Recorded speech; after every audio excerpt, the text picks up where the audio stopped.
Greetings and salutations. Welcome to Knife Chats with Tobias. I guess I'm going to rant a little bit about the Buck 110s and their 420 high carbon steel. Someone had mentioned that they should be using S30V or some other kind of steel, and it would only cost them $20 more because they know that because you can get the Buck 110 and S30V through the custom shop and it's only $20 more. And he would be more than willing to pay the extra $20 for just the standard Buck 110 and S30V. Well, you're already getting the standard Buck 110 and S30V from the custom shop, so why should they bother doing it as their base model? Because you might be able to pay the extra $20, or you might be willing to pay the extra $20, but do you think every other person who buys a Buck 110 is willing to make that jump from $65 to $85? Especially when you're talking about knives that are being sold in Walmart. And the other thing is do you think Walmart is willing to continue to sell that Buck 110 if they're going to have to charge another $20 for it because you're using a higher grade steel? Because that's the other thing that Buck has to think about, is the fact that they can sell it directly to the customer. You know, that S30V with the $20, and it probably doesn't cut too much into their profit margin. They might even make a little bit extra off of it, selling it through the custom shop. But the thing is if they were to take that custom shop knife and turn it into their base model, suddenly they've gone to a small group of people working on those to the entire factory working on those. So they're going to have to retool and retrain people to suddenly start working with the S30V steel as opposed to the 420 high carbon steel. That could very well cost quite a bit of money because you have just upgraded everything. And these people will need to learn how to do it, which means more training. Might mean even having to pay them a little bit more because it might take a little more expertise. The people working in the custom shop probably know a little bit more than the run-of-the-mill factory worker at Buck. I don't know. Maybe I'm wrong. Maybe I'm right. I could be totally wrong on that. But even still, you're looking at the product costing $20 more. And you're going to pass that on to the reseller, which is the retail shops. Now, the retail shops have to make a profit. The way retail shops make a profit is by moving product as quickly as possible. Better, because that is really the name of the game in retail. You need to get the product in the store, displayed, and sold as quickly as possible. Product sitting on a shelf in a retail shop is product that is costing the store money. The only way the store makes money is to get that product out the store door as quickly as possible. This is why you see Buck 110s being sold at Walmart for $25, $30 when, you know, a week earlier they were $65. It's because they didn't sell enough of them at $65 and they need the retail space. So now they've got to sell it at a lower price. And they have no place to store it, so they cut the price, cut their losses, get the product out the door as quickly as possible so they can restock. And they've got something else they need to sell. And the same thing will happen with just about any other knife store. The whole product has to move fast. You have to move it fast. This is the same reason why Case makes a whole lot more trappers than they do, say, toothpicks. Now, I love toothpicks, but I also know that toothpicks are not the knives that Case is going to make all their money off of. Their bread and butter knife is the Case Trapper and some of their other knives, like that the little Blackhorn, you know, that $20 Blackhorn. If they can sell 3 of those $20 Blackhorns in a week, and it takes them 4 weeks to sell a a case toothpick that also costs $60, they have lost money on that toothpick. The retail store did, because that toothpick is taking up space, whereas those Blackhorns are moving out the door as fast as possible. So if that $1.10 is not moving as fast because suddenly it costs $20 more, you're either going to order less, or you're going to say, you need to do something about this, because you're sending me 100 $1.10s and I'm having to pay $20 more for them. I'm having to pass that on to my customers. My customers are not buying them. They're sitting on my shelf. Any knife sitting on my shelf is wasting me money, because if that knife is not selling quickly, it's a waste of money to the store. And if a customer is used to spending $65 for a $1.10 and suddenly it's $85, they might think twice about it. And most people, especially when you're talking about somebody at Walmart, they're not looking at the steel on the box. They don't care. It's like, oh, it's a $1.10 made in USA. I'm going to grab that one. I want that $1.10 USA. They're buying the brand. They know the name. But suddenly that $1.10 USA is no longer 65. Suddenly it's 85. And then they start thinking, maybe I'm not as crazy about a $1.10 USA made knife, because $65 is one thing, but $85 is another thing. Now, maybe that's not a big deal to, a knife aficionado, like all the knife collectors out there and the people who are all over the place with super steel. But for your average person buying a knife at Walmart, they're going to shop around, and suddenly that $1.10 that was $65, that's now $85. Maybe I'll just go ahead and pick up that Kershaw or that Gerber that's $25 instead, because I was willing to spend double the amount, but I'm not willing to spend triple the amount for USA made. And there are people out there who are just like that, and that's just the fact of life. And that's probably why, and the thing is, here's the deal. Knives that are not moving in a retail store are costing that store money. This is the fact of life in retail. Product needs to move, and the faster it moves, the more profit you make off of it. That's just the fact of life. There's nothing better for a retail place than to have advanced orders. Somebody who's already paid for the product before it has even hit the shelf, because that means that is pure profit. They're not having to stock it. They're not having to put it on the shelf. They're wasting no money at all. That product is coming in and you're coming to pick it up. They're great. But as soon as that product is on the shelf, it is a ticking time bomb that is wasting the store money. Anytime a product is just sitting on the shelf and not moving, it is costing the store money. So the key to a store is product that moves fast. And that $1.10 that's at $65 is they're probably thinking that's going to move faster than that $1.10 selling at $85. Both the retail store and Buck itself is thinking that.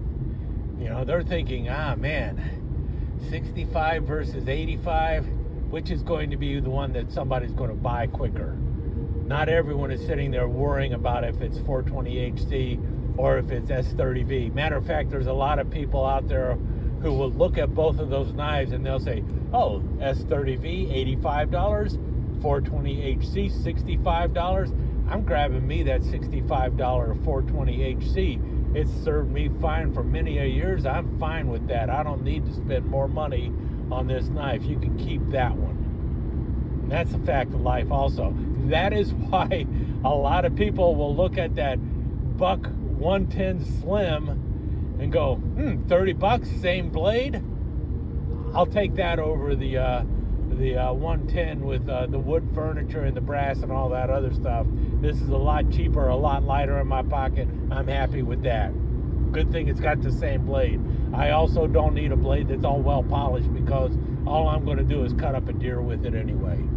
You know what I mean? That's the way a lot of people think about this stuff. That is why Buck actually has like things like the 110 Slim and stuff out there, because they know that people are looking for the cheaper product. That's the same thing with the Buck Bantams and everything else. You got a good blade in it, a 420 HC blade in it. The people are familiar with it, they like it, and now it's in a nice low price knife. They're going to grab that, and those will move faster than the higher end steel. And the longer that higher end steel sits on the shelf, the more money the store is losing on it. That is why stores, that's why 440 is king when it comes to budget steel, because so many people will just go, 440, that's good enough for me, I'm going to buy it. Same thing with like 1095 and 1075 and all these other lower priced carbon steels. And that stuff is the bread and butter of a retail store.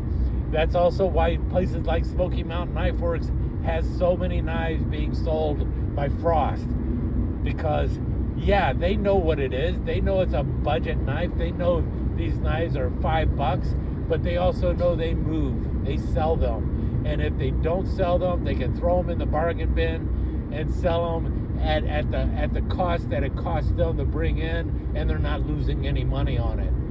But you see it all the time, where all of a sudden you can pick up a Walmart Buck 110 for $20 because it's been sitting on the shelf too long, and they need that space for new product that's coming in. That's what they need. So they need to get that.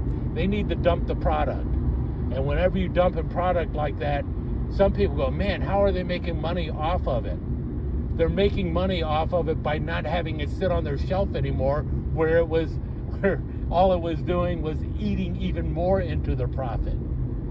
That's why stores sell things, why stores have cells, just so they can dump product as quickly as possible, so that they can make room for new product that they're going to sell at a profit. So often I've heard in retail, if you haven't made the profit off that product in the first month or so, you are losing money on the product. You just as well put it on sale, because at that point, any future price, anything else that you pay for it, that if you're making $20 off of it to begin with, after a month, you're no longer making that $20 off the product. All you're doing is watching your profit drop for the product, because it's taking up space. And Buck also knows that with the product in their factory. If they're not getting it out to the stores, they're losing money on it. And if the stores are looking at it going, S30V, and it's going to cost me how much more? Okay, well, I'll take 5 of those, because because if I were to take 100, how many of them am I going to get stuck with? That's also why you see all these short run knives that get sold out so quickly, because if they were made them in any larger numbers, the store would lose money, and the factory would lose money. Anyway, that's just the whole argument of supply and demand and everything else. And that, I think, is why you see Buck still making knives using 420 high carbon steel, because that steel is their profit margin. That is the steel that they use as their benchmark. Will another steel sell better than 420 high carbon steel? And will it sell, not necessarily will it sell better, will we be able to recoup a higher profit margin with this other steel? Because you're not going to change your business model just to end up with the same profit. What's the point of that? If all you're doing is changing your business model and the results are the same, there's no increase in profit, you've made that's not a sound move in the world of business. When you change your business model, the whole purpose of changing a business model is to make an increased profit, or to stop loss of profit.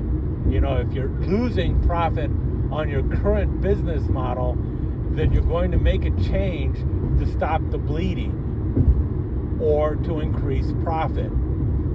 I don't think Buck is losing money on their 420 high carbon steel. I think what they are looking at is going, we're doing really good with this. There's no reason to change.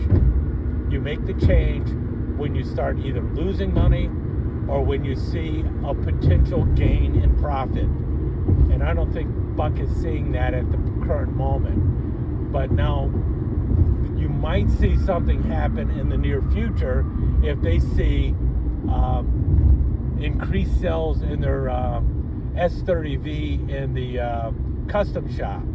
And if they're looking at that and saying, you know what, this is doing really good. This is, this could be a test bed for us. We can see how well this is going to do. And you are seeing that in some areas. You're seeing more knives come out in S30V in short runs and stuff. And that's probably Buck testing to see if it's going to do better than 420. But if it's not doing any better than 420, you won't see Buck making any kind of change. Why would you?